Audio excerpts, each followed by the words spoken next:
The Shadow Trace, film action yang hambar. Halo teman-teman,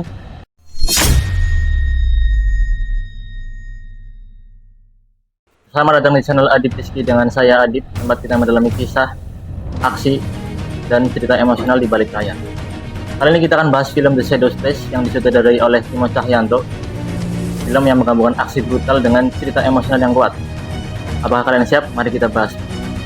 Jadi The Shadow Trace ini adalah film yang disutradarai oleh Timo Cahyanto yang sudah melekat sekali ciri khasnya ya. Kalian bisa tahu sendirilah film-film yang sebelumnya seperti Headshot, Night Come For Us, Big Four. Balik lagi ke topik awal, film ini bercerita tentang organisasi pembunuh bayaran bernama Shadow. Dan cerita akan berfokus kepada seorang karakter bernama 13. Sebenarnya bukan nama sih, 13 ini adalah kode nama. Dan 13 ini adalah seorang assassin dari organisasi The Shadow. Suatu ketika dia diberi sebuah misi pembunuhan di Jepang. Tapi misinya gagal karena saat melakukan misi pembunuhan tersebut muncul perasaan ingin menolong. Tentunya misi jadi berantakan dan dia pun harus diistirahatkan dan dipulangkan ke Jakarta. Nah, disinilah cerita yang sebenarnya baru dimulai ketika si 13 bertemu dengan seorang karakter anak kecil bernama Monji. Yang mana ibu dari si Monji ini dibunuh oleh seorang sindikat kriminal kejahatan di Jakarta. Suatu ketika si Monji diculik oleh sindikat kriminal tersebut dan entah kenapa si 13 ini tiba-tiba ingin menolong si Monji yang notabene dia adalah karakter yang baru dia temui sehari sebelumnya gitu.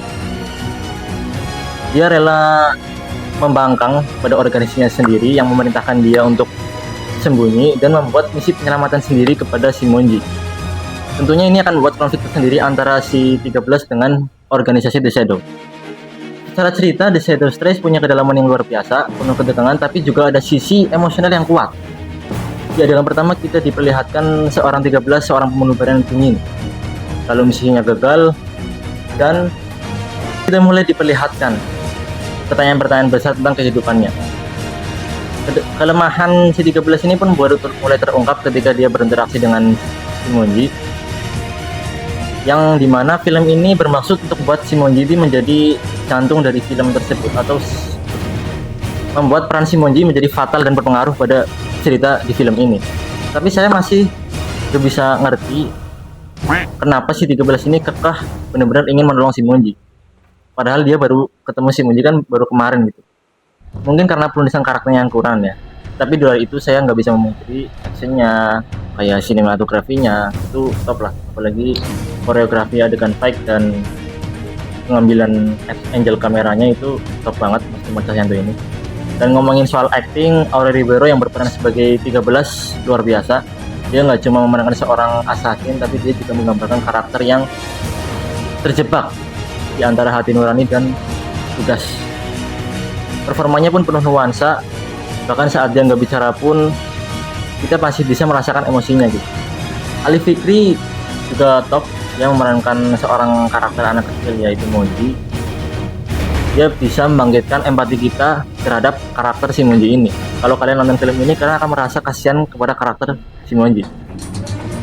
Lalu juga ada Hana Malasan yang berperan sebagai Umbra. Umbra ini adalah seorang mentor dari 13 dalam organisasi The Shadow. Dia karakternya tegas, fokus, tetapi di akhir-akhir kita diperlihatkan bahwa dia pun dilema dengan perasaannya sendiri. Tentunya itu sehingga menimbulkan konflik batin tersendiri di perasaannya. Lalu juga ada karakter antagonis utama yaitu si Aril yang diperankan oleh Andri Masyadi. Aril ini diceritakan dia adalah anak dari calon gubernur, yang mana Aril ini di awal terlihat sangat berkuasa dan overpower, tetapi ternyata dia hanyalah anak laki-laki yang manja dan bergantung pada ayahnya saja. Lalu juga ada karakter-karakter pendukung seperti Risto Emmanuel yang berperan sebagai Jeki. Dan ngomongin soal aksi, The Shadow Trace nggak main-main ya, kalian tahu sendiri seperti yang saya bilang tadi, Mas Timo Cahyanto di film-filmnya Night Come For Us, Headshot itu koreografinya bagus banget, angle kameranya dinamis, keren banget. Adegan di pertarungan di gudang saat final fight antara si 13 dengan si Umbra itu keren dan benar-benar tegang banget. Sinematografinya juga cantik, pengambilan layar yang dinamis dan pencahayaan gelap di setiap beberapa adegan membuat menambah kesan dark dalam film ini. Musik di film ini juga sangat mendukung atmosfer keseluruhan. Setiap adegan aksi terasa semakin mencekam berkat alunan musik yang pas yang mengalir di setiap adegannya. Bahkan saat adegan tenang pun musiknya pas banget. Kira-kira di adegan saat Mondi duduk dengan 13 makan mie ayam, yang scene awalnya itu tegang banget, lalu masuk ke scene ini, tiba-tiba musiknya pun mengalir tenang, dan itu bikin kita benar-benar kebawa ketenangannya gitu. Sebenarnya nama kakak siapa sih? Setiap film pasti memiliki kekurangan dan kelemahannya, teman-teman. Begitu juga dengan The Shadows Trace ini. Kali ini saya akan bahas kelemahan yang cukup signifikan dalam pengalaman saya menonton film ini, yaitu penulisan karakter yang kurang di beberapa bagian cerita. Contohnya ada pada karakter 13 yang menjadi salah satu fokus utama dalam cerita. Di film ini kita melihat 13 dengan cepat membuat keputusan untuk membantu si Mondi, seorang karakter yang baru dia temui sehari sebelumnya gitu. Keputusan ini terasa tiba-tiba banget dan kurang memiliki dasar yang kuat. Sebagai penonton, saya merasa kehilangan koneksi emosional dan nggak bisa dapat feel-nya, karena tidak ada cukup latar belakang atau alasan yang menjelaskan mengapa 13 mau mengambil risiko seperti itu hanya untuk karakter yang nyaris tidak dia kenal. Kan jadinya gak logis. Dalam konteks logika cerita, motivasi karakter itu sangat penting untuk bangun kedalaman dan karakter dasar yang kuat. Jika hubungan ini menjadi inti dari cerita, maka kita sebagai penonton harusnya diberikan momen-momen atau scene tambahan untuk menjelaskan mengapa kejadian itu terjadi.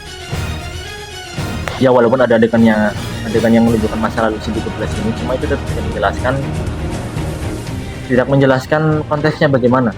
Di sisi lain, saya juga paham film ini ingin fokus ke atmosfer dan misteri daripada eksplorasi karakter yang mendalam. Tapi dengan memperkuat penulisan karakter seperti hubungan 13 emoji ini, film ini bisa mencapai level tertentu di tingkat emosional dan membuat film ini menjadi lebih sempurna. Ya kan sayang gitu kan, aksinya udah bagus, sinematografinya juga udah bagus, tetapi penulisan karakternya lambat. Sebagai penutup untuk bagian ini, saya ingin menekankan bahwa Shadows Trace tetap memiliki banyak momen yang kuat, tapi dengan memperkuat penulisan karakter di hubungan 13 emoji, film ini bisa mencapai level emosional lebih tinggi yang tidak jadi dan membuat kita terasa lebih signifikan. Jadi The Shadows Trace adalah film aksi yang tidak hanya mengandalkan adu pukul dan adu tembak, tetapi juga emosional yang menggugah dan menarik, dan penuh konflik yang membuat kita merasakan ikut ketegangan. Performanya luar biasa, ceritanya kuat, dan aksi yang brutal pastinya nggak akan bikin kalian lebih percaya. Rating saya nggak ada, rating hanyalah angka. Jadi bagaimana kalian memahami film ini, itulah yang utama. Penuh pengorbanan, penuh brutalan, dan yang pasti nggak bisa berhenti mikirin film ini. Jadi kalau kalian suka film ini, kalian bisa langsung nonton aja di platform resmi, jangan nonton bajakan. Apa pendapat kalian tentang film ini? Tulis di kolom komentar. Jangan lupa like dan subscribe. Terima kasih telah menonton video ini. Sampai jumpa di review film berikutnya. Keep watching and stay awesome.